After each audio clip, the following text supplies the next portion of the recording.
My cousin Mason and I decided to take a week off in early January to tidy up a plot of land his grandfather had bequeathed to him. It was tucked away in western North Carolina, so remote in the hills that even Google Maps couldn't reach it. Mason envisioned turning the spot into a hunting retreat, perhaps adding a modest bunkhouse eventually, but the area had lain dormant for years. His grandfather hadn't visited since the 1980s, and from the state of the old structure, it seemed no one else had either. We traveled light, bringing snowshoes, a propane heater, canned goods, basic tools, nothing fancy. With no power or running water, and the cabin too dilapidated to use, we pitched our camp in the back of Mason's truck, surrounded by stacks of heavy wool blankets. The evenings brought intense cold, though we could handle it. By day, we hacked away at encroaching saplings, hauled out accumulated debris, and assessed what might still be usable. The initial days passed without incident, filled with prolonged quiet, interrupted only by the sporadic snap of a settling tree or the whistle of wind rustling naked limbs. No cars, no chatter, not a single bird call. It was the sort of stillness you find only in isolation from civilization, profound, yet somehow tense, as if the world itself were paused in anticipation. The nights grew even chillier, of course. We'd settle into the truck bed by 9 p.m., bundled deep in multiple sleeping bags, attempting to disregard the stiffness in our limbs. The heater murmured softly, occasionally sputtering as the metal contracted in the cold. Mason snored steadily, while I lay gazing at the camper shell's roof, faintly aware of the gusts, until sleep finally overtook me.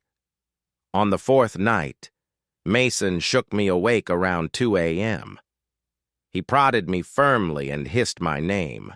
I assumed he needed to relieve himself or similar, but his expression told a different story, pallid and strained, with eyes unnaturally wide. In a hushed tone, he claimed someone was out there. When I pressed for details, he explained he'd caught a single word, uttered once like a murmur. It wasn't English or any tongue he knew. Initially, I dismissed it as sleep-induced hallucination or a dream, especially with the fierce wind that evening, keening through the trees in a way that could mimic human sounds. I suggested as much, but he shook his head stubbornly, avoiding my gaze. That reluctance to debate unnerved me more than the claim itself. He was fixated on the sound. Reluctantly, I propped myself up and climbed out of the truck. I circled to the driver's side and froze, straining to hear. No light, just my ears attuned to the frost-bitten air. My exhales formed quick puffs of vapor, and the chill pierced my ears instantly. The surroundings were utterly silent. No foliage stirring, no limbs snapping. Yet right as I prepared to retreat, I caught it myself. Faint, as if from a distance, perhaps a quarter mile along the access trail. A lone word, 2 syllables at most, unrecognizable. It wasn't a plea or a yell, gentle, tentative, like someone testing the words softly to themselves. We lingered outside for at least 15 minutes, but silence reigned afterward. Come dawn, we hiked a mile down the trail, scanning for footprints. Nothing but our own. No new imprints, no vehicle traces. Mason stayed mostly mute, repeatedly peering over his shoulder as if anticipating pursuit. In time, we headed back. Though neither voiced it, unease had settled over us. Still, we shrugged it off as harmless, likely an auditory trick from the breeze weaving oddly through the branches. Odd occurrences like that aren't unheard of in the forest. That evening, for reassurance, we repositioned the truck deeper into the open area. Then, precisely at 3 a.m., a distinct tap sounded on the rear window. Not a random bump or collision, but an intentional single strike. Mason jerked upright, smacking his forehead against the shell in the process. He swore, massaging the spot, and fixed me with a stare. I remained silent, just listening. No further sounds. He fished out the pistol hidden under the seat. I eased from the truck, gripping a flashlight in one hand and my own gun in the other. Slowly, I prowled around the vehicle, directing the beam over the snow-covered ground. Empty. No tracks, no shifted vegetation, no snapped branches. I knelt to peer beneath the truck. There it was, a scrap of faded blue fabric resembling denim snagged on the rear bumper. It wasn't there before. I'd passed that spot a dozen times that day, and so had Mason. We surely would have spotted it. He joined me, eyed the cloth, and let out a sharp oath. It resembled a piece of a job site's uniform. Nothing fancy, no emblems, no stains, just a ripped fragment of cloth fluttering slightly in the breeze. We pulled an all-nighter.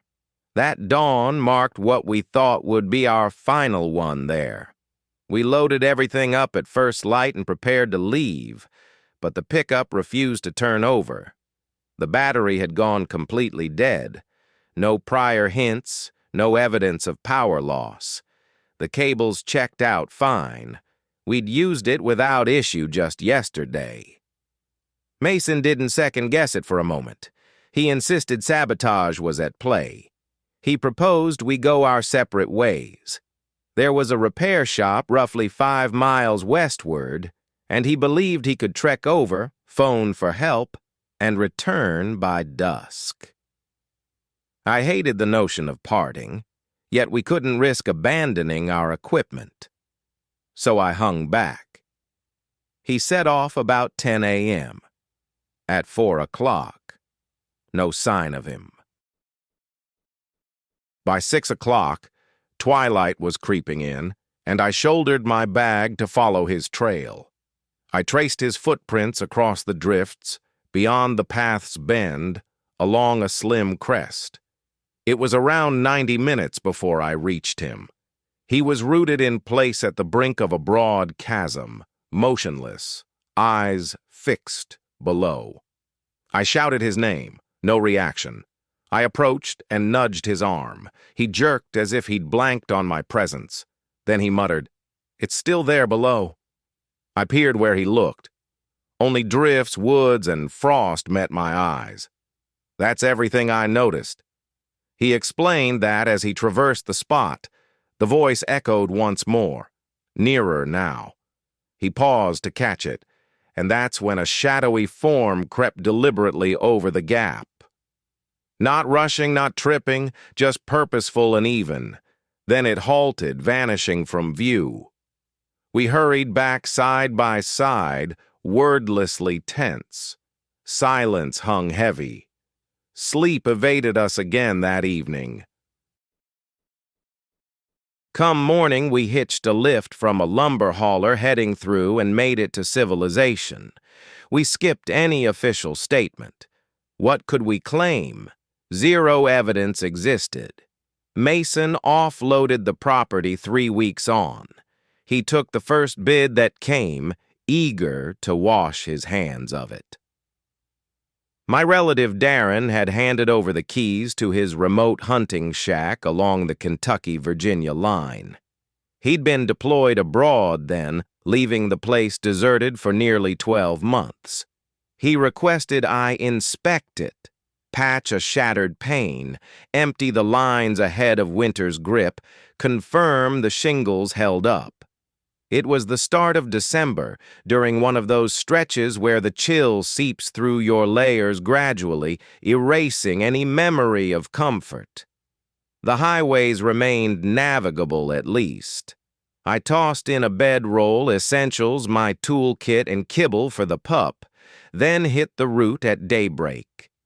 The initial stretch flew by. Highways, pit stops, audio shows. But once I veered onto back roads, isolation hit hard and sudden. When the dirt lane to the shack appeared, my fuel gauge read a quarter, and my hands tingled oddly from clutching the dash too firmly. The junction bore no sign, just a gap among the pines and a bumpy track, twisting uphill. I nearly overlooked it. It seemed like an abandoned relic from years past. The structure crouched about 100 yards from the lane, screened by a sparse tree line with a slim, iced-over brook close by. No approach path, only compressed powder guiding to an open patch where I pulled in. No glow, no post box, just timber, rime, and hush. Remy leaped from the vehicle, shook out, then halted rigid. She fixed her gaze on the shack, alert ears perked, tail rigid. I summoned her twice. She ignored it, issuing a soft, troubled rumble from deep inside. I figured perhaps a critter's scent had her on edge. I hefted the sack, attached her lead, and advanced to the entrance. The latch fought the frost, but eventually yielded. The interior struck cold, arid, and musty, evoking trapped grit and evergreen bits left to molder. It was bare bones. One chamber with a corroded heater, a worn-out cot, and a minuscule cooking nook untouched since the 90s. Remy balked at entering. She lingered at the sill, emitting a persistent, soft keen, legs tucked submissively. I coaxed with a gentle pull, then scooped her up as she resisted. She wriggled relentlessly while I bore her across. The instant her paws hit floor, she darted to the opposite end and hunkered, eyes locked on the rear partition as if anticipating trouble. That inaugural evening dragged tough. I kindled the blaze, easing things somewhat, though warmth barely spread. I kept my coat layered and dozed atop the roll rather than inside. Yips from coyotes echoed outdoors, standard fare. Remy patrolled briefly before curling beneath the bench, still fixated on that wall section. Near midnight, another sound cut through. Steps, not within but rearward from the building. Methodical, unhurried snaps in the crust. Not beastly, not skittering. These rang measured, like a person's. I went rigid. The flames snapped sharply through the quiet, prompting me to douse the lantern and edge toward the window. The wooden blinds offered only a narrow glimpse outside, yet I lingered there for what felt like ages, my pulse dragging in heavy, sluggish beats, as if it were dropping with each faint noise beyond my grasp. No motion stirred, just the dark silhouettes of trees. Still, whenever I pulled back from the glass, Remy would begin her low rumble once more. Subdued and rumbling, yet unrelenting. Come dawn, I circled to the rear of the place, still convincing myself it was likely insignificant. Mere anxiety, the house settling, wildlife noises my mind twisted into approaching strides. Yet there they sat. Tracks, a single series of large, imprinted boot marks leading from the forest edge right up to the rear exterior, halting abruptly. No path leading away. Merely a direct path from the tree line to the window, then vanishing. I recall fishing out my cell and snapping shots.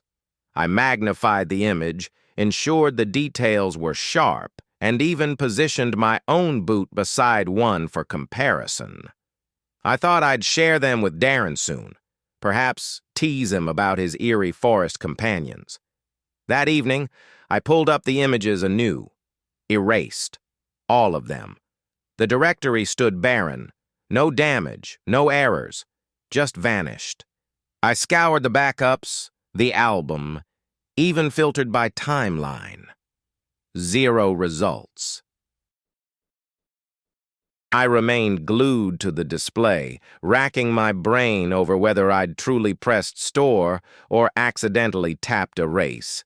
Deep down, I knew otherwise. Rest came even scarcer that evening. I stoked the blaze high, positioned the shotgun within reach. Remy huddled near, her muzzle resting on my leg, ears flicking at every rustle.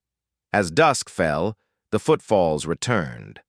Identical to earlier.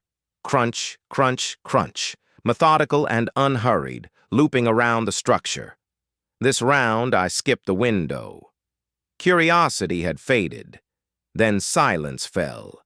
For nearly 60 minutes, all was still.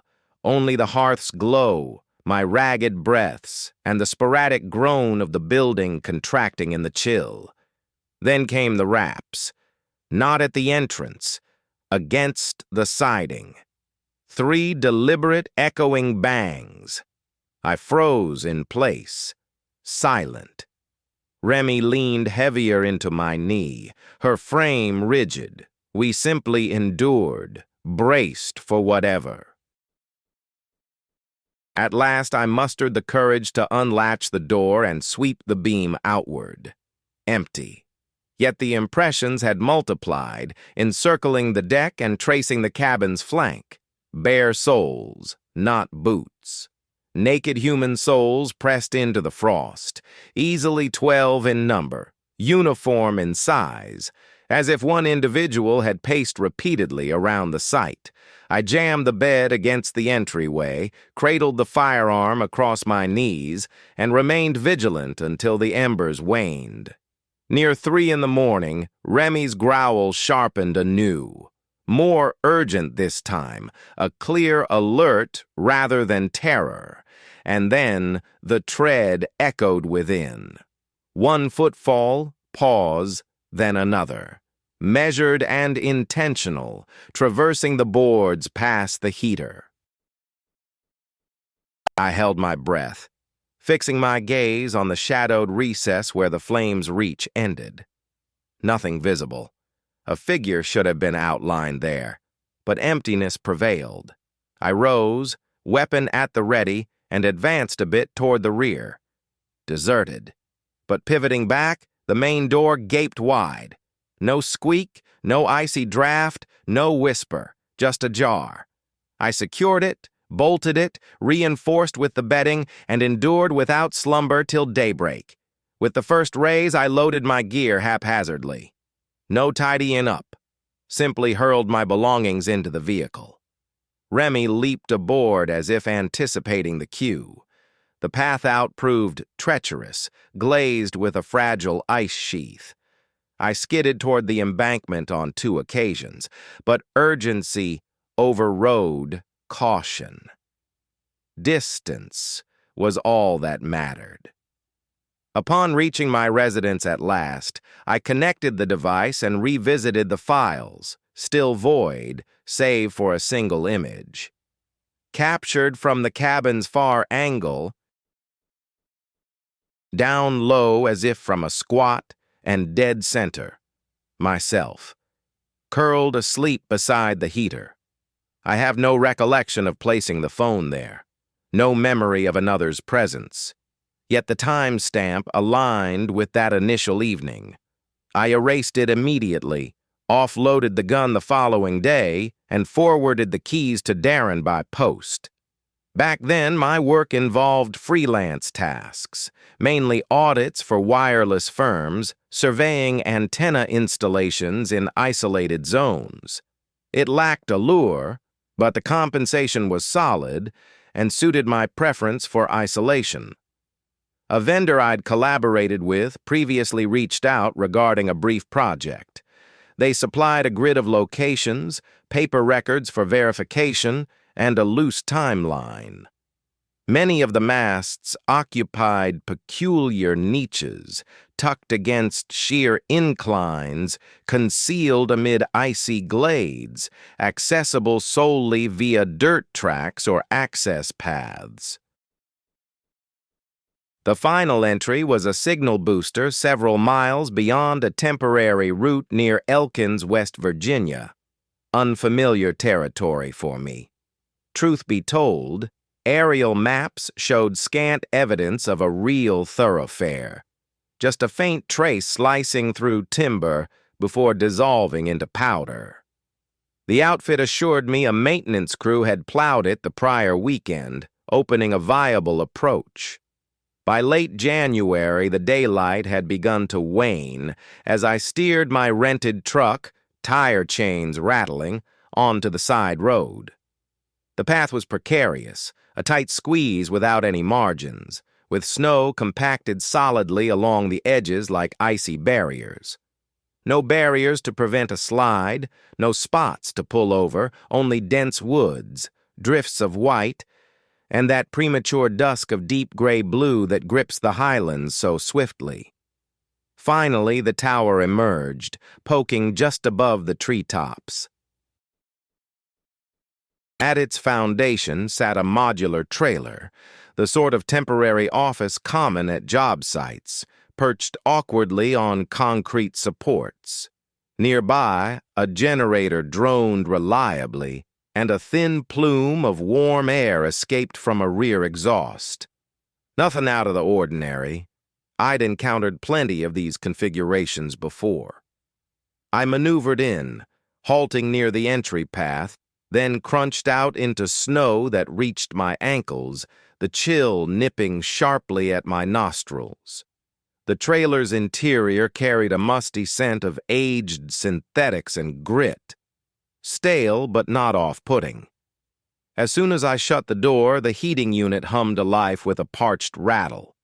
Inside, it was straightforward.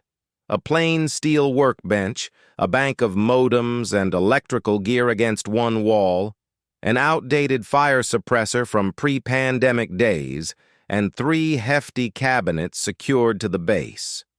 My duties were straightforward. Cross-check the paper records against the electronic ones.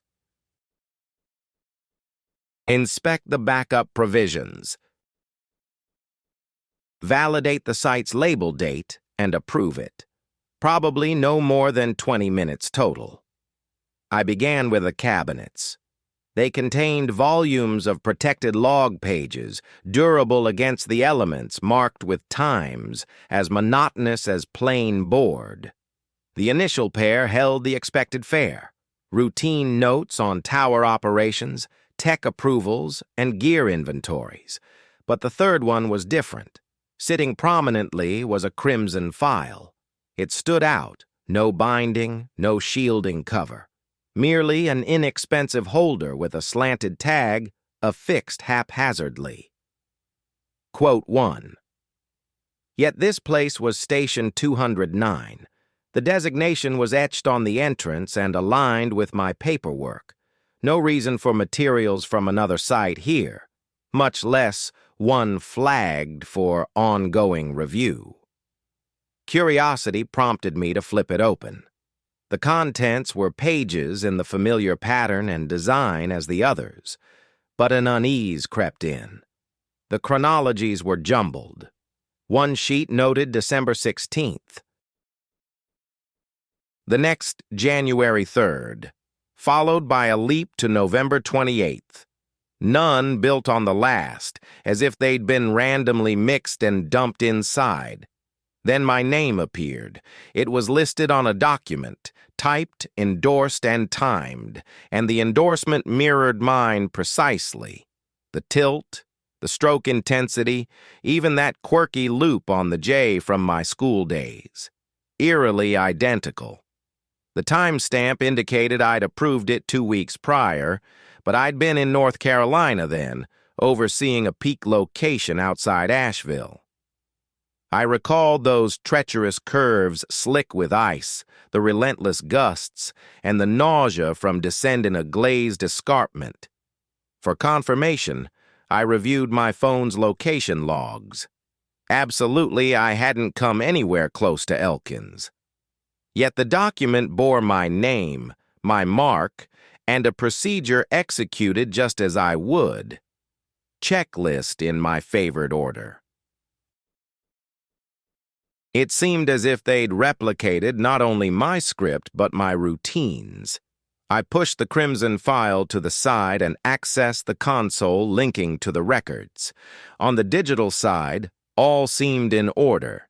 Inputs were precise, times synced, no inconsistencies, and zero references to Station 4K17, just a neat chronicle of mundane signal operations. Glancing back at the file, a nagging doubt persisted. I snapped a shot of the anomalous entry with my cell, but reviewing the image, it appeared utterly standard. Chronology straight, no odd skips. Indistinguishable from the norm. I tried a second picture. Identical result. However, the physical sheet still showed the anomaly. My name, incorrect timing. At that moment, the heater faltered once more, quietly, tapering to quiet. The temperature held. But the atmosphere thickened.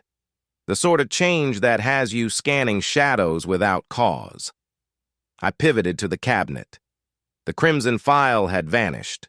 I scanned the workbench. Bare. Probed behind the boxes by the door, beneath the seat. Even atop the console rack. Empty. Then I pulled the drawer open anew. There it sat, precisely as before, unmoved. I secured the drawer, grumbled about the shortening light, and moved on to complete the inspection, eager to wrap up and leave. I endorsed the site journal and reached for my pack when the heater reactivated. But that drawer I'd just fastened swung ajar. The file now sprawled on the surface, flipped to an unseen section. My name. The current day. The assignment, complete the file consolidation, stay put. No chance. I captured another image. The display revealed nothing but voids, no text, mere blank fields. I banged the drawer closed with enough force to rattle the entire cabinet. From my toolkit, I grabbed a zip tie and fastened the latch tight. Next, I made for the exit. The knob refused to budge. It wasn't stuck from the cold. I inspected it. There was some slight give, then it seized up, as if something within was blocking it. I pressed my weight against the door and wrenched it fiercely. It yielded just a fraction. The external generator hummed more intensely. The ceiling fixtures blinked briefly before stabilizing. Then came the rustle of paper. Not dropping, but whispering, like unbound sheets stirring faintly right behind me. I spun around. That red folder had returned to the ground, its contents splayed once more, the drawer gaping open, and now the filing cabinet had inched forward, roughly 6 inches. It was blocking part of the heating unit. I hadn't caught any noise at all. This beast was anchored with bolts piercing the floor, yet it glided silently over the linoleum.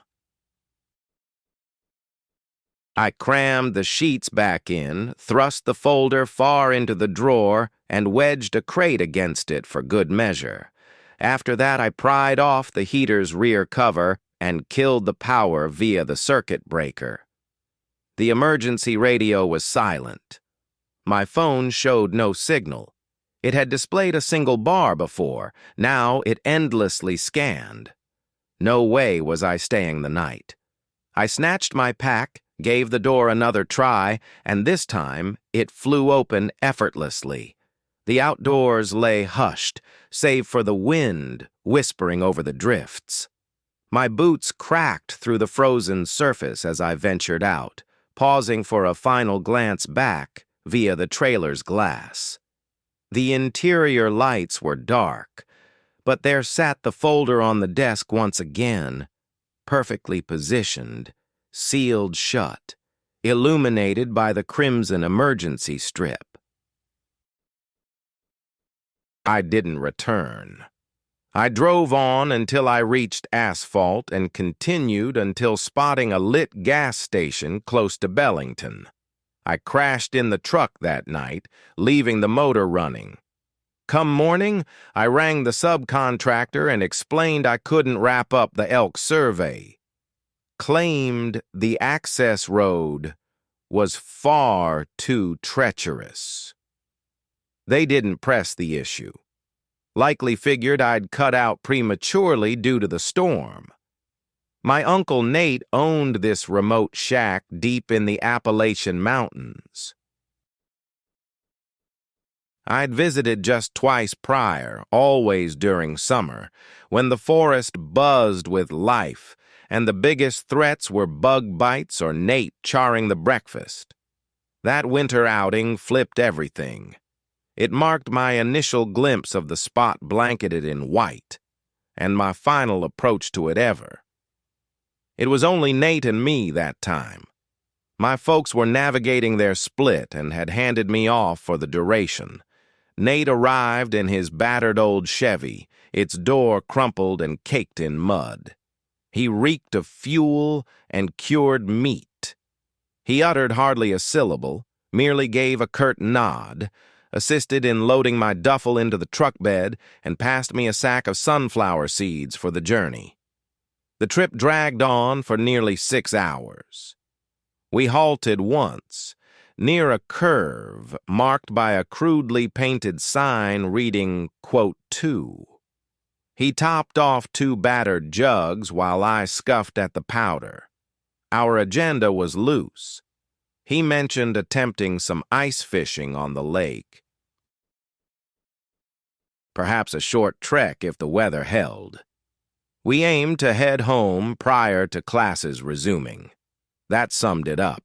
The cabin perched atop a ridge, concealed amid dense pine stands that formed a natural corridor to reach it. Dusk was settling by our arrival, and the chill had plunged sharply. The snow already engulfed my footwear with heavier falls imminent. The heavens pressed down oppressively, like a demonic exhale. Absolute quiet reigned.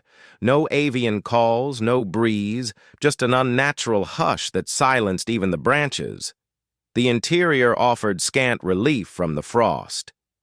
Nate kindled a blaze in the stove, heated some tinned beans in a battered pan, and unrolled the bedding. Mine went on the bunk, his straight onto the planks as usual. The setup featured a single finicky lantern and a small wind-up radio that chiefly broadcast interference, though it occasionally snagged weather reports with the proper positioning. Sleep eluded me that evening. Nate slumbered deeply, his snores rumbling against the boards, while I gazed at the beams overhead, cocooned in my sleeping bag, my exhales forming clouds in the chill air.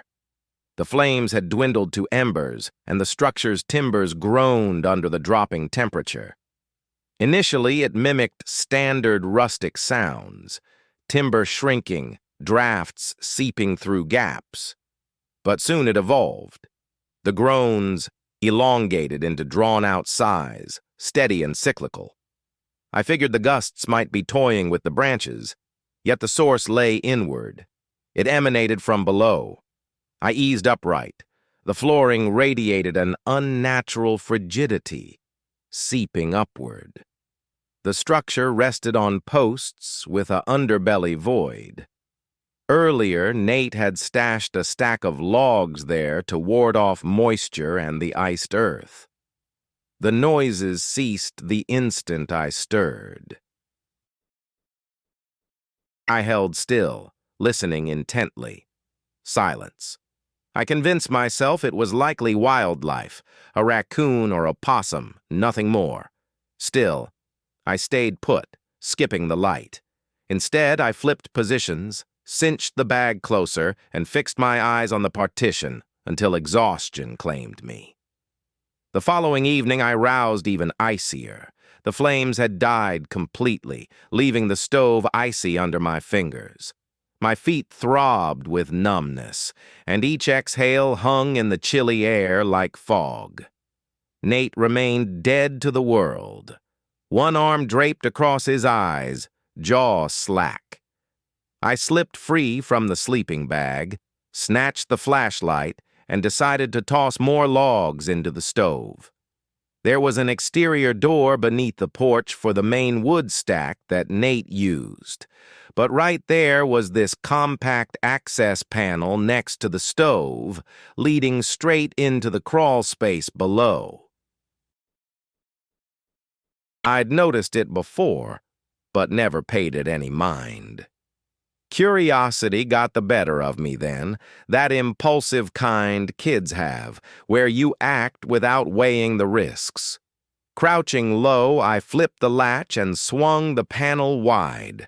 A biting chill rushed out, far more intense than the room's own frost. It stung my eyes until tears formed. And the odor, man, it was off-putting. Damp earth blended with a rancid tang, reminiscent of decaying mulch turned to mush.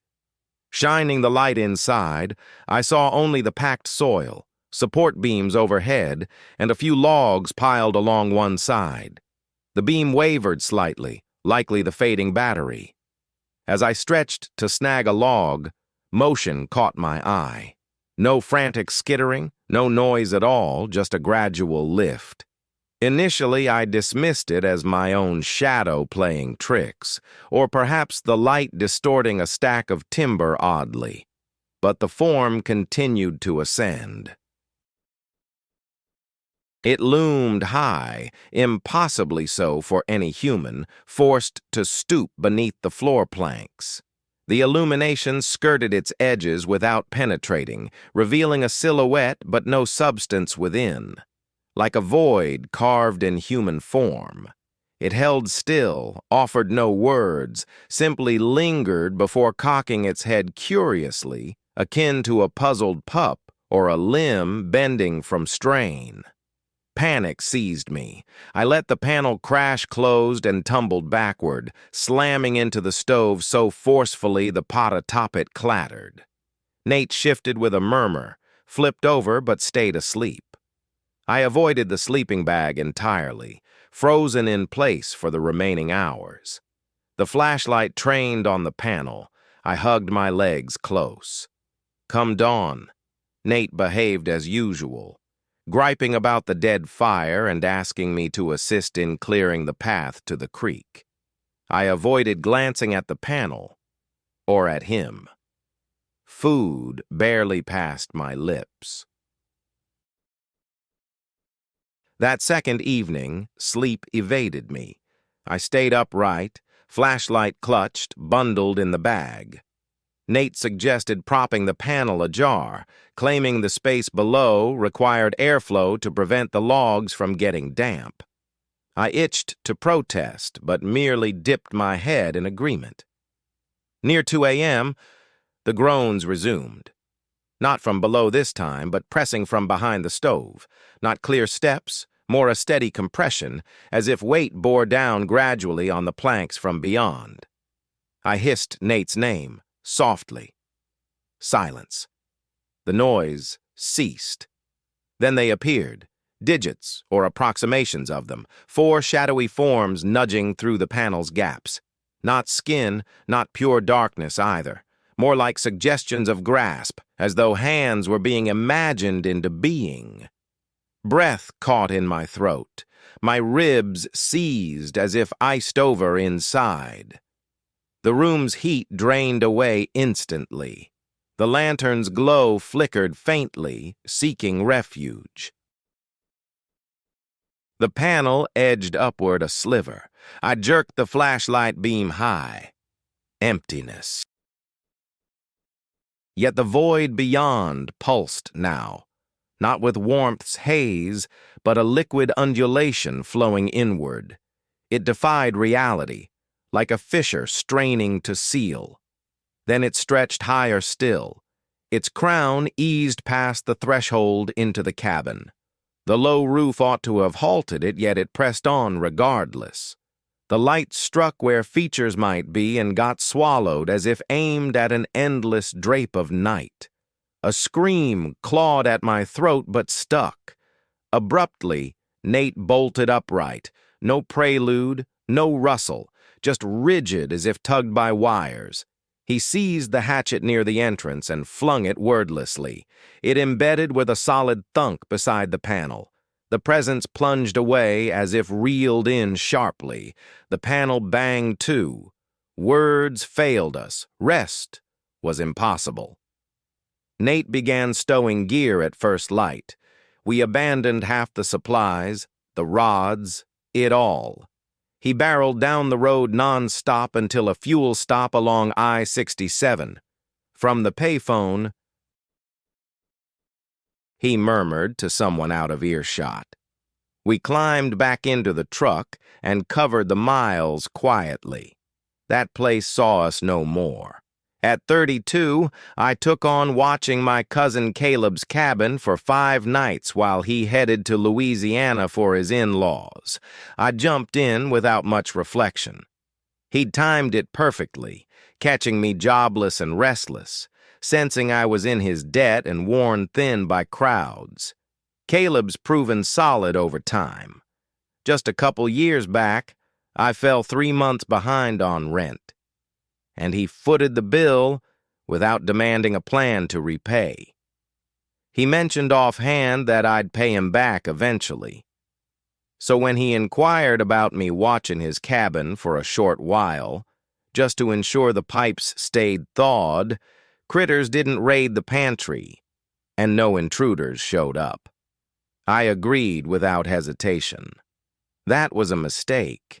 His spot sits way up by Tellico Ridge, buried so far into the hills of western North Carolina that even GPS loses its way.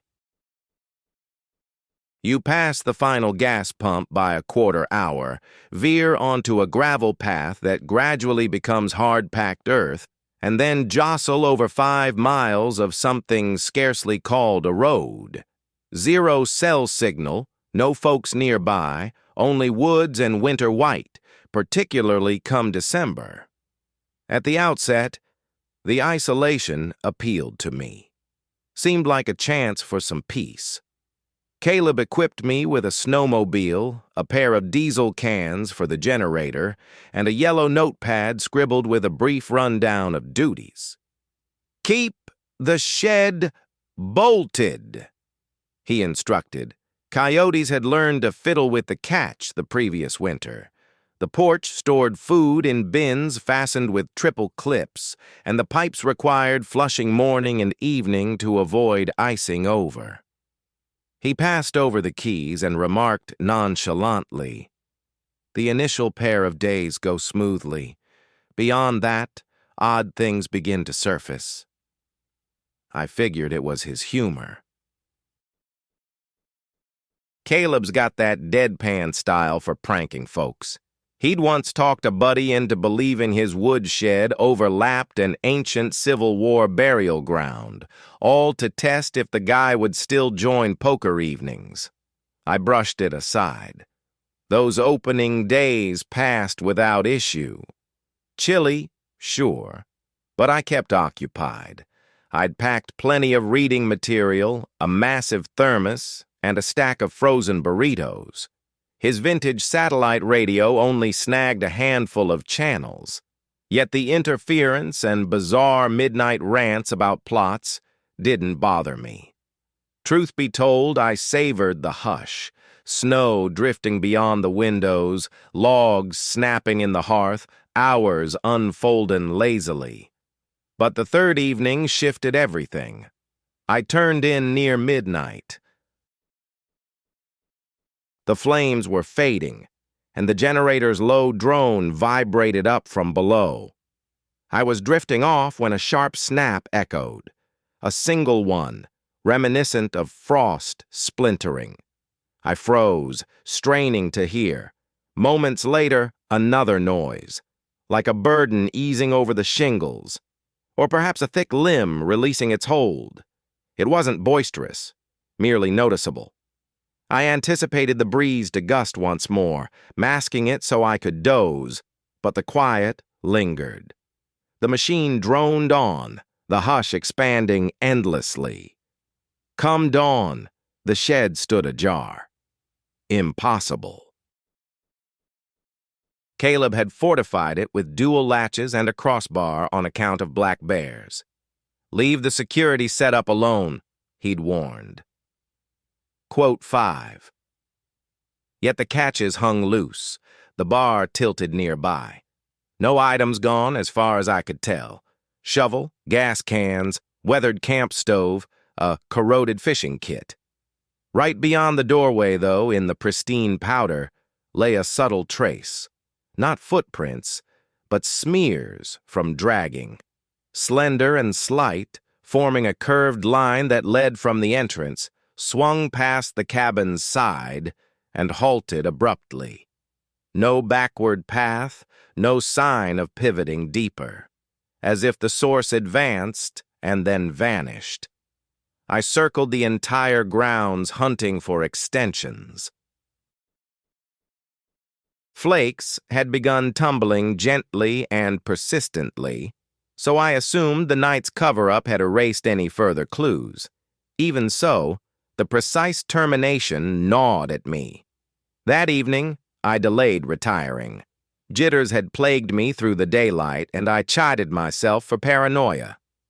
Out here, solo in the timberland, miles from civilization, with endless idle moments, my mind was inventing phantoms. Roughly 2 a.m., the sound returned. Snap, followed by 3 thuds, not at the entrance, but against the panel at my back. I bolted upright, pulse pounding, breath caught. 3 additional raps, more measured, same spot, firm, not forceful. I remained in bed immobile, pressed to the headboard, gaze fixed on the opposite barrier. Silence ensued. No steps, no further disturbance, no further disturbance. I watched the pain until dawn broke, rendering the pines mere silhouettes once more. In the sun, I inspected the spot of the taps. Blank. Not a blemish on the planks. I patrolled the borders anew, even scaled the eaves using the wobbly ladder by the veranda. All seemed normal. Returning to the entrance, however, revealed a fresh anomaly, a lengthy furrow in the drifts. It stretched from the tree line straight to the porch's lowest tread. Shallow, a sleek indentation as from gliding a broad, weighty object over the surface. What chilled me was its conclusion. Dead at the riser. No paw impressions, no churned spots, no retreat line. I fiddled with the satellite radio once more. Just hiss. The generator quit that afternoon. No falter, it simply ceased. Fuel was ample. I yanked the starter repeatedly, coaxing it to life, only for it to choke after half a minute. The engine's rhythm just didn't feel right, as if it was fighting to keep going. Circling around to the cabin's rear to inspect the exhaust, I noticed the back door standing ajar by about 4 inches. I was certain I'd secured it. Before turning in for the night, I double-checked every entry point. It's a habit you pick up when you're isolated in the wilderness. Stepping inside, the atmosphere had shifted.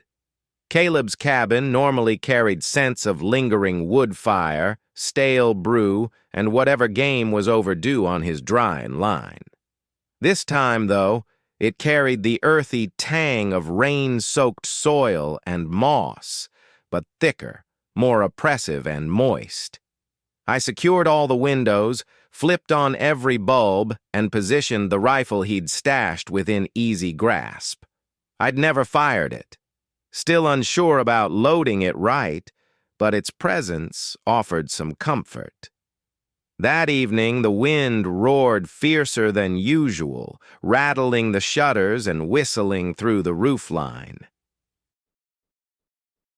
Yet it wasn't the racket that unnerved me. It was the quiet stretches in between. Those moments when your heartbeat echoed louder than anything, as if the cabin itself was attuned, waiting. Near 2 a.m., a form appeared at the window.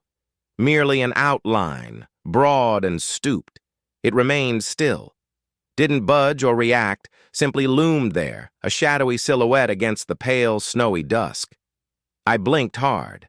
Now it was nearer. No features discernible, no face at all. The ice on the pane obscured most details.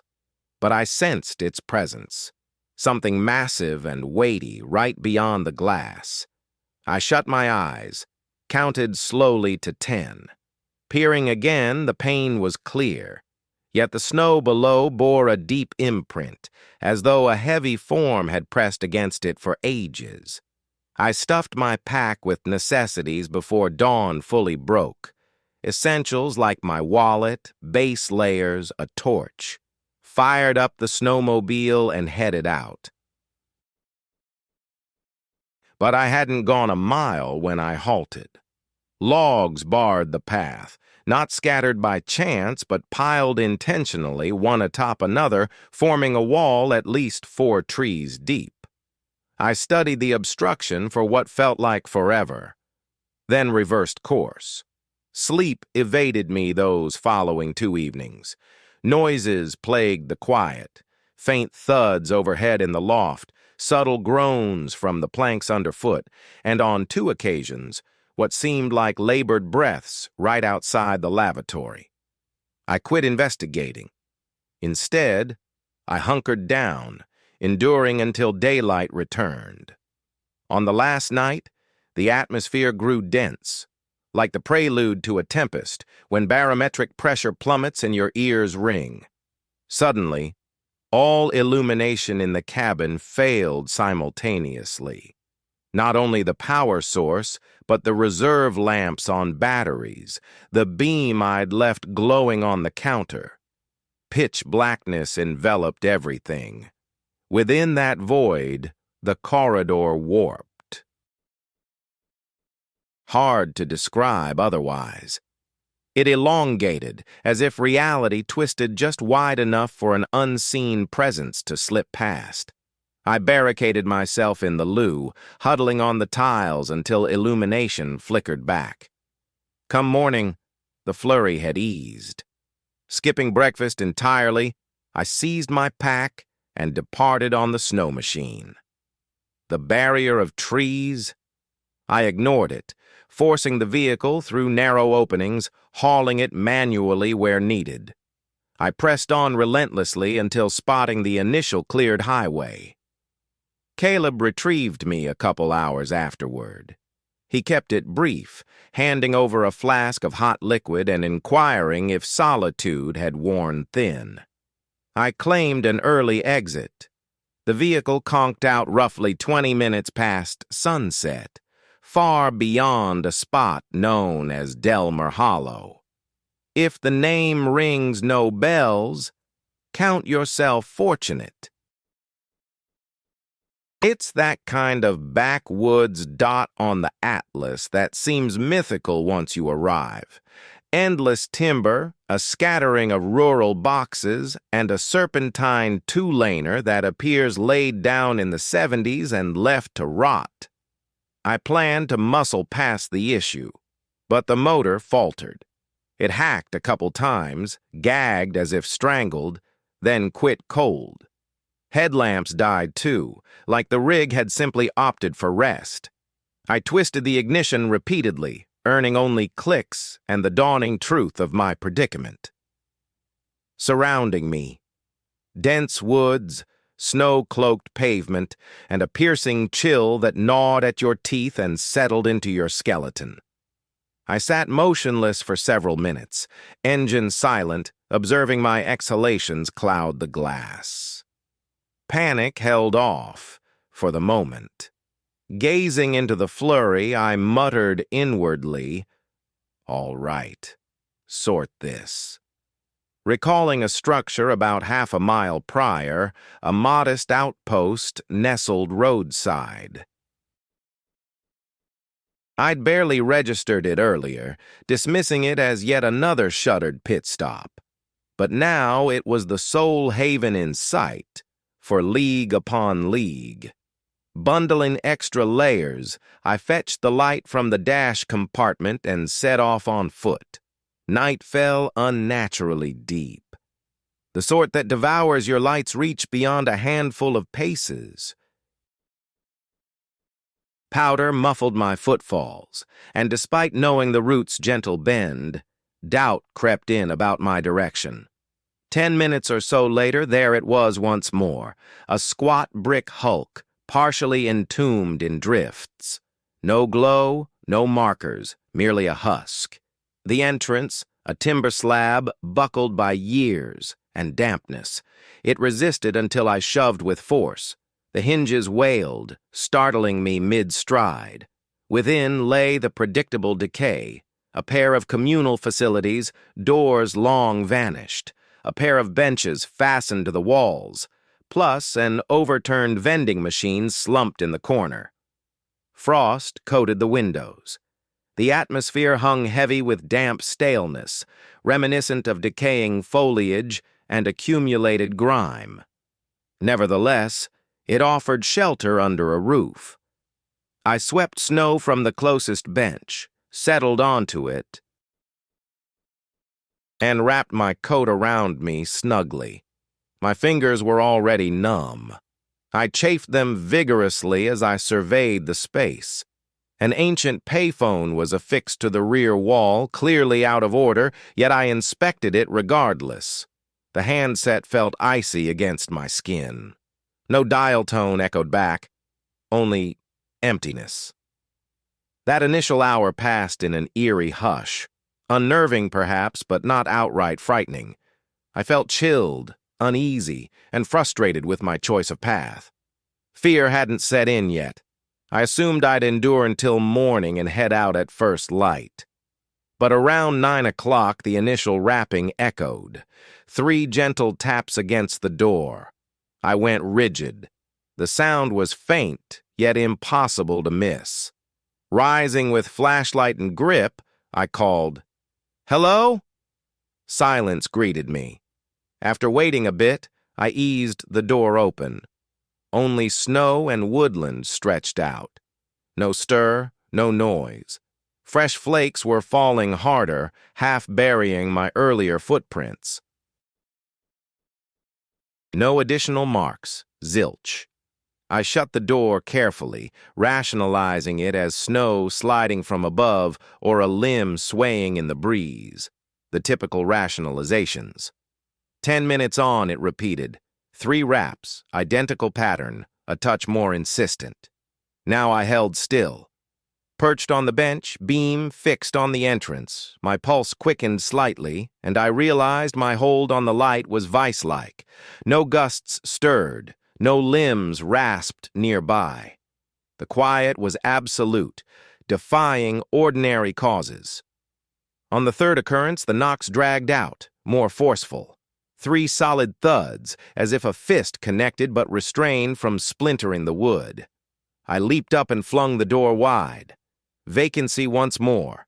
Emptiness. Still no new imprints, no silhouettes, merely a snowy expanse and encroaching trees that now loomed oppressively near. That's when the oddity veered into menace. I remained alert thereafter, propped rigidly on the bench, spine to the wall, light resting in my lap. My breathing seemed amplified. Each groan from the structure set my nerves on edge. I monitored the door and panes until my vision blurred from unblinking strain. Near 2 a.m., the atmosphere altered subtly. You recognize that prickle when presence enters a space unseen, a tingle racing down your back. It mirrored that, though solitary. The chill sharpened, acquiring a bitter edge, like inhaling shards of steel. Then came the faint creak from the partition by the payphone. Not steps, merely a cautious lean, as if weight settled deliberately to evade detection. I rose soundlessly. The noise ceased. I directed the beam at the surface. Stillness prevailed. I attempted to calm my mind. Perhaps the freeze warped the structure. Or it was thawing pipes, or fracturing ice. That's when the coat caught my eye. Dangling from a corroded peg on the far wall, a bulky gray wool garment, rigid and ponderous. It hadn't been there earlier. I'd have noticed. I'd scoured that section for barricades. Approaching, I brushed it. Moisture clung to it, not frosted or rigid, simply sodden, as though recently shed by someone fleeing the storm. I retreated and resumed my seat. For more than an hour, I fixed on that coat. It stayed inert, voiceless, yet the sense of company intensified. My thoughts wandered to its owner, who'd abandoned such attire here, what drew them to this remoteness, why it remained sodden. Slumber evaded me entirely, not a wink. Then right before daybreak, the door inched ajar unaided, a sluggish scrape that raised every neck hair. I froze in place, breath held. It parted sufficiently for frigid gusts to rush inward. Darkness obscured anything beyond arm's reach. Then awareness struck, something astern, a mere rustle confirming proximity, devoid of contact or respiration, merely observing. Flicking the light rearward, the coat had vanished. The bench beneath me had shifted minutely, a few inches askew. Dust below revealed scuff lines, suggesting it was tugged while I occupied it. Standing eludes my memory. Only the portal, the paling dawn beyond, and a visceral dread that lingering instants longer meant no departure. Thus, I fled. I was 29 when I began those winter delivery gigs across the eastern Appalachians. My paths led to remote outposts, local health posts, elder residences, tucked-away relief stations overlooked by standard halls. I delivered non-perishables, essential remedies, cold weather gear, essentials of that sort. I owned this beat-up four-wheel drive Ford that I'd picked up from some fellow in Lynchburg, who swore it had real character. In truth, that just meant the motor sputtered in chilly weather, the radio fizzled out whenever you jolted it too hard, and the left headlight winked on and off every time I veered right. It never bothered me, though. I enjoyed hitting the road. Cruising let my mind wander without forcing me to stay put. And in those days, staying put wasn't my strong suit. That night, I'd wrapped up a delivery close to a spot named Glen Hollow. Just a couple lines of homes, a tiny post office, like a tool shed, and a chapel missing its steeple. I had about 40 miles to go before my next halt, but I decided to stop and catch some rest. It was past midnight. Fresh snow was falling, the gentle swirling type that falls silent but builds up fast. I eased off onto a broad verge along Route 31. No lamps, no nearby dwellings, only woods, slopes, and endless silence. I switched on the hazards, their red flashes pulsing every so often, and crawled into the truck's rear. Setup was basic: a slumber sack, a flask of Joe I'd topped up at a fuel stop near 9 p.m., and a faded green wool throw I'd swiped from my uncle's shed ages ago. It carried a hint of engine grease and grit. Cell service was nil out there. Radio was dead, too. All I had was the rhythmic tick of the flashers and the odd groan from the chassis when the breeze changed. Truth be told, I anticipated nothing more than a frosty evening and maybe a sore spine by dawn. I must have drifted off since the sound that woke me was deliberate. 3 crisp raps on the driver's mirror. Not a window thump or stray noise, but deliberate and patterned. Tap, tap, tap. At first I kept my lids shut. I chalked it up to frost sloughing from the top or a limb shedding its load. That's common when you bunk in a stationary rig during winter. You train yourself not to flinch at every creak. But it repeated. 3 more. Identical pace. Calm. Purposeful. I propped myself up, smeared the fog from the pane with my cuff, and peered out. By the side mirror stood a child. No older than 10, I'd guess. She was rooted in place, features half obscured beneath a hooded dark sweatshirt. Fists buried in her cuffs, her frame utterly motionless, even against the chill. I rubbed my eyes, struggling to process it. Then I twisted to peer through the narrow rear window at the cab and beyond to the rider's side. There was another, a bit bigger, mirroring the pose. Hood drawn, hands concealed, simply gazing. It made no sense. The highway had been empty for hours. No beams from autos, no fresh ruts in the snow, and we were too remote from settlements for anyone, especially youngsters, to wander out here.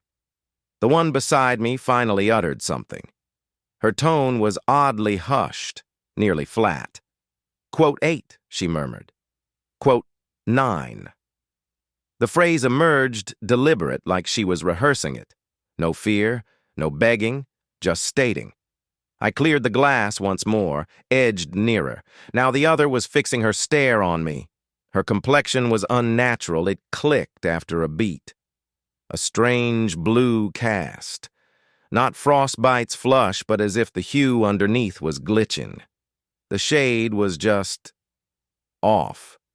She hadn't uttered a word yet. I left the door shut. Didn't even graze the latch. I couldn't say why, but my entire form locked up. Not rigid with fear, but immobilized. Like an inner voice was yelling, underscore quote underscore 10 underscore. The first girl echoed her request. Now they chorused it. Can we come in? It's freezing. Let us inside. That same dull delivery. No haste, no feeling, just the lines. I thumbed the locks. I get how ridiculous that seems. A pair of likely stray kids, out in the drifts after dark, and I bolt the entrance against them. But the whole scene reeked of unease, like viewing a film where the performers seem almost off-human. They hit the expected moves, voiced the proper pleas, but it rang hollow. It felt fabricated. The shorter one rapped once more, 3 times, firmer. Then her head canted to the side, deliberate and jerky, as if hinged wrong. That's when her features came into full view, and I spotted the absence. Her eyes, or rather, the voids where eyes ought to be. Not shut tight or puffy or lost in gloom, simply absent. Blank flesh in place of orbits, like a sketch missing its details. I hadn't even stirred when the taller one retreated a step. She emitted a low drone, fractured, like audio stuttering through static. Then came a shrill peep, brief, piercing, as if beckoning whatever lurked. The woman closest to me suddenly collapsed onto all fours. No noise, no heads up, just straight down. Next thing I knew, she was pushing herself against the truck's side, swaying rhythmically. Her arm rubbed roughly against the door, her motions turning erratic and rapid, almost like a malfunction. Her lips parted wide, chin drooping loose. Yet she stayed utterly silent. No exhale, no murmur, nothing. Gradually, she inched her way beneath the vehicle. I shook off the daze I'd been lost in for days, scrambled into the driver's seat, and twisted the ignition. The engine roared to life right away, a small wonder considering everything. I jammed it into drive and punched the accelerator. As the tires gripped the road, a faint touch grazed the bottom of the chassis. It wasn't the crunch of frost or stones, more like a damp, fleshy slide over steel. I kept going without hesitation. No glances in the rear view. Whatever it was, it didn't matter. I just hit the road. 40 miles down the line, beyond a spot named Marlin's Ferry, I veered into the lot of a familiar diner that fired up early. The windows glowed invitingly. It seemed cozy, secure. I stumbled inside, trembling and drenched in perspiration despite the bitter chill. The counter guy kept his curiosity in check. He simply served up some coffee and handed over the phone so I could reach my coordinator. I explained that I'd nearly clipped a deer and wanted to inspect the rig for any harm. I held off until morning light before stepping back out. Smudged, dirt-caked hand marks covered both sides of the cab. They streaked upward from the action, but only above the door level. 0 traces below that. Nothing by the wheels. No tracks trailing off through the drifts. After that, I switched up my paths entirely. Maintained the interstates. Avoided those gravel shortcuts no matter the time saved. It tacked on extra hours. But so what? I had 0 desire to venture that remote ever again. And these days, I never crash in the cab, regardless of the hour. My relative owned this run-down cabin hidden in the hills around Lenford, right by the Kentucky-Virginia border. It had once belonged to a failed ski outpost that shut its doors back in the 90s, long before I laid eyes on it. He mainly stashed his hunting equipment there, feeds, licks, broken trail cams he swore he'd repair someday. It was deep into January, the sort of freeze where your exhalations clung to your neckline. Beyond the dam at Lake Given, phone service vanished completely, and following a solid snowfall, the access route disappeared. The sole path in required a snow machine, which he loaned me, plus access to the rear sleeping quarters. I packed some tinned broth, instant brew, a compact burner, a fold-out bed, and a stack of novels I doubted I'd crack open. I skipped the timepiece on purpose. Out in that isolation, I preferred not knowing the hour. That initial evening unfolded in total silence. Absolute hush. I fired up the gas unit, secured the panes, and cleared hardened drifts from the overhead flue to avoid poisoning myself overnight. I kept insisting to myself that I felt no anxiety, only exhaustion. My fingers trembled a bit while igniting the flame, though that could have been the weather, the breakup, or the combo. A blizzard loomed in a day or two, but I reckoned I had a fair stretch before the weather turned ugly. Sleep wasn't on the menu, and it didn't come easy. Still, the hours slipped by. It was the following evening that shifted everything. I jolted alert in the blackness, disoriented about the time, fully alert as if yanked from slumber rather than easing away. The gas heater murmured in the shadows, clicking faintly with each cycle, a noise that usually blended into the ambiance eventually.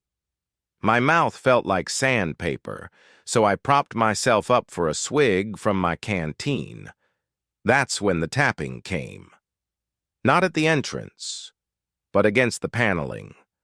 A single thud, firm and muted, not boisterous, yet distinct enough to pinpoint. Silence followed. Then an identical rap, precise and unyielding, almost robotic in its timing. I halted mid-reach, body locked, ears straining. No soul should have been wandering around. The drifts rose to thigh height at minimum.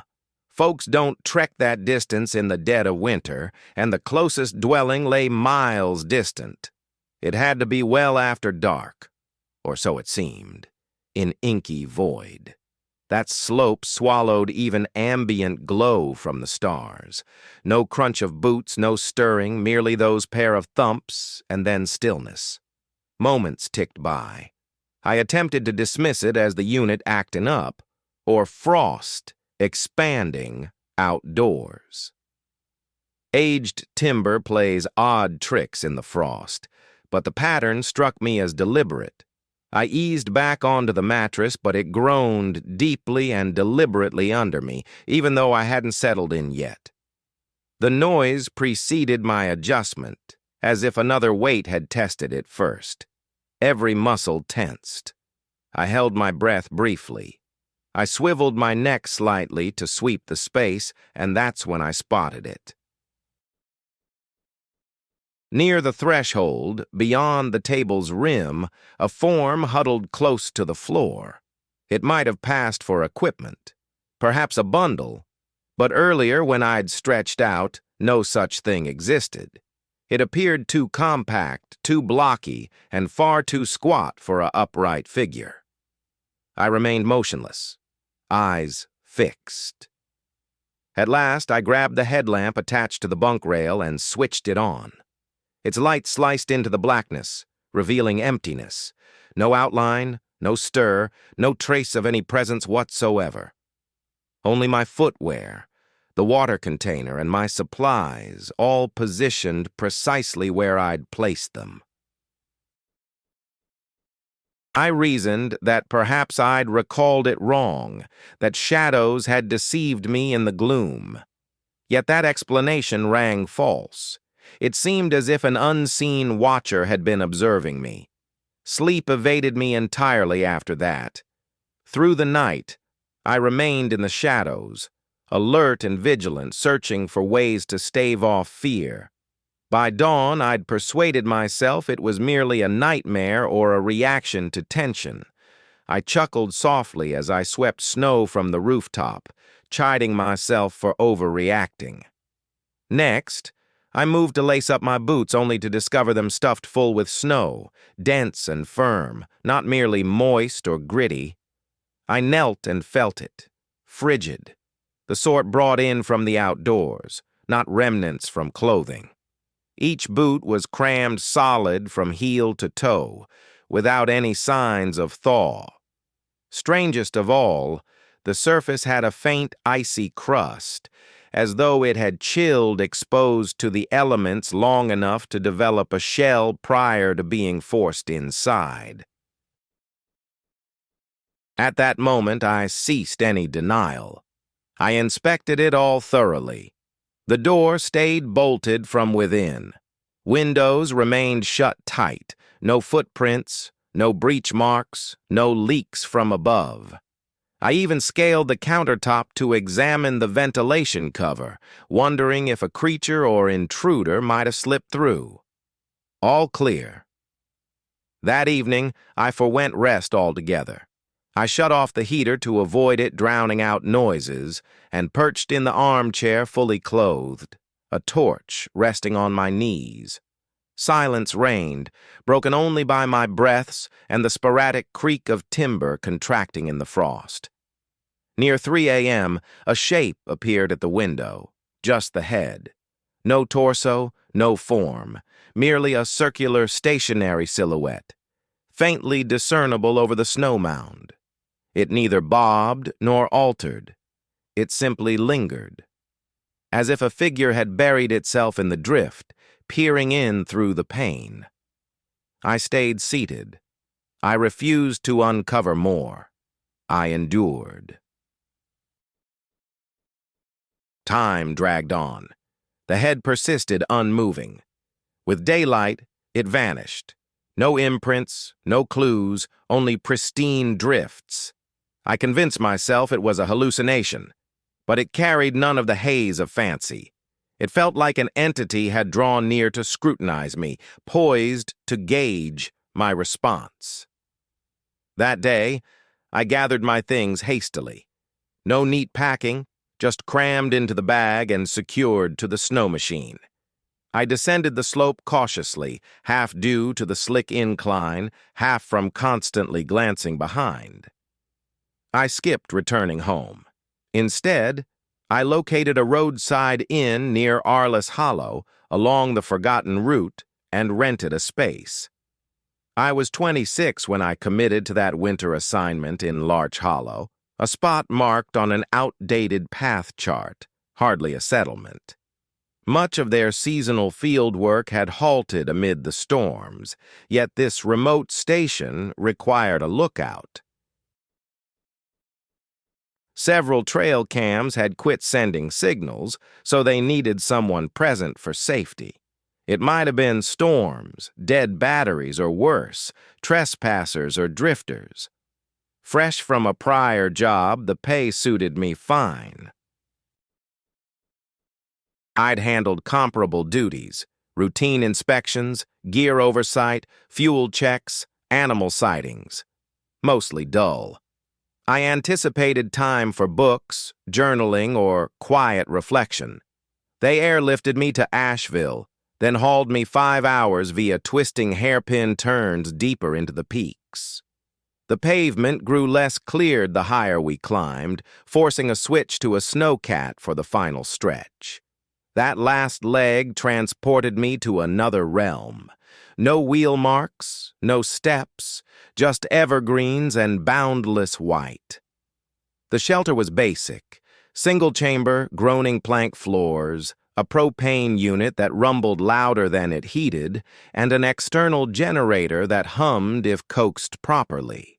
Supplies included 2 weeks' worth of gas and propane, plus a portable radio. No web access, no cell coverage. Contact came every 3 days via radio. Otherwise, solitude ruled. The initial evening passed uneventfully. I sorted my belongings, fired up the heater, timed the generator, and recorded it in the provided notebook. I kindled the stove more for solace than warmth. Lounging beside it, I pondered if I'd chosen oddly. Isolation can toy with the mind. Then, past midnight, the ground heaved. Not a quake, but a brief slant, as if the structure had dipped sideways momentarily. A lone jolt, like a heavy push against the side that suddenly released. I went rigid, listened. Silence. I rose, peered out. Utter calm. Snow pristine. Branches frozen in place. That ringing quiet that buzzes after a time. It felt as if my body was attempting to drown out the void with some kind of inner static hum. I convinced myself it was insignificant, an aged shack. Perhaps the timbers shifting or a gust I hadn't noticed.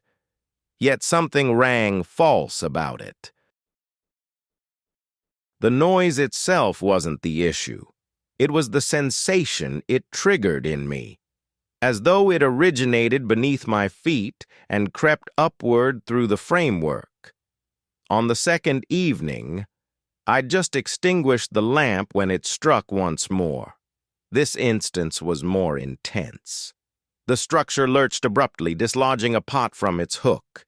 It skidded noisily over the planks, and I nearly toppled the light while lunging for it. The tremors followed a rhythm, a sway to the left, a forceful thrust rightward, followed by an odd forward lurch, almost as if an entity was probing the building's integrity or familiarizing itself with it. I stepped out with the torch, circling the perimeter at a deliberate pace. The snow bore no traces whatsoever, no downed limbs, no stirrings, not even signs of rodents.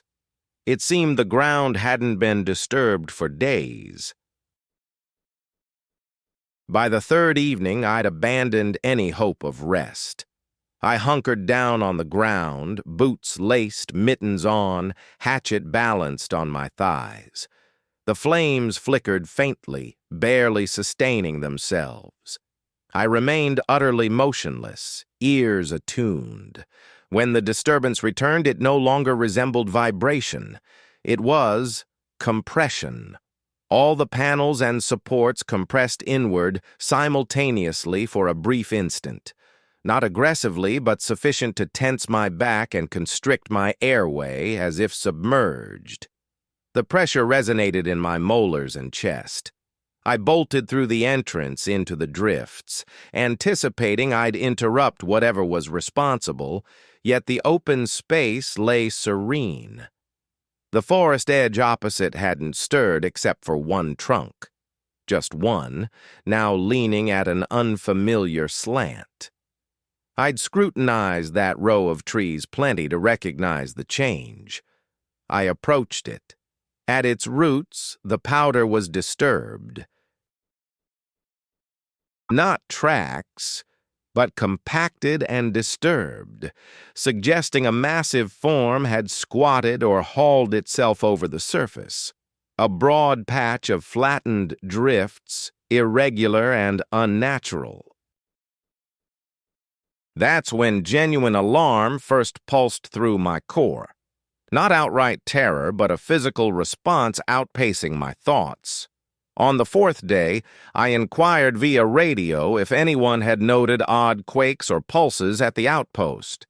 The reply hesitated. Then a deeper, more measured tone cut in. No preamble. Quote 11. Silence followed. Just hiss, hiss. I tried responding.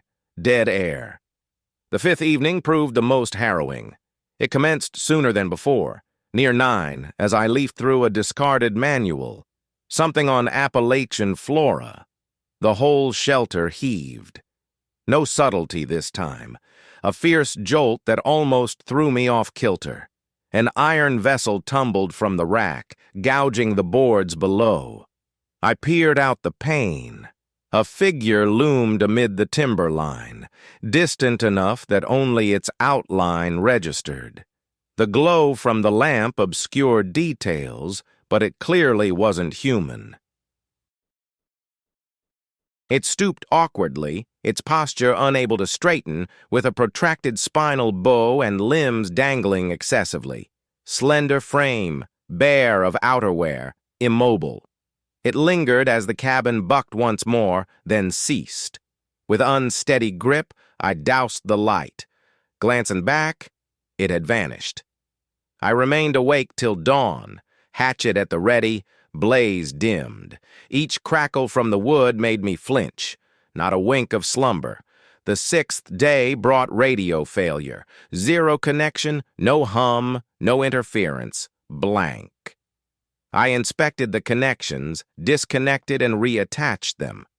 Everything appeared intact, yet it refused to broadcast. Wouldn't emit a sound. That night brought no quivers. A single rap echoed against the rear panel instead. Not boisterous, merely purposeful, the sort meant to alert without alarming. Then another at the entry. Identical. One tap. I stayed put, silent, barely inhaling. It progressed around the exterior, a single strike per side, as if enumerating.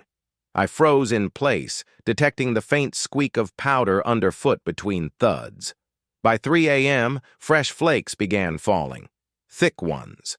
Soon the glass was veiled in ice, drifts accumulating at the threshold. I hunkered within. The rapping ended. On the seventh dawn, I ventured out briefly for necessities.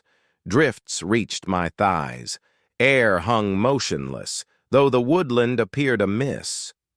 Multiple trunks showed bark peeled away in precise upright streaks from shoulder level to ground. Not claw marks from beasts, too precise, too intentional. Next to each, depressions in the snow hinted at a large presence that had knelt motionless for extended periods. I retreated indoors and avoided the outdoors for the duration of that day. The following morning, the snowcat's rumble reached me. They weren't scheduled for another 3 days, but I wasn't about to complain. I slung my backpack over my shoulder, secured the cabin door by instinct, and ascended the hill to join the group. The driver offered a quick nod in greeting. Not a single word passed between us. I climbed aboard. Silence hung heavy the whole ride. From that moment forward, I stayed away for good. I haven't even glanced at pictures of the region since.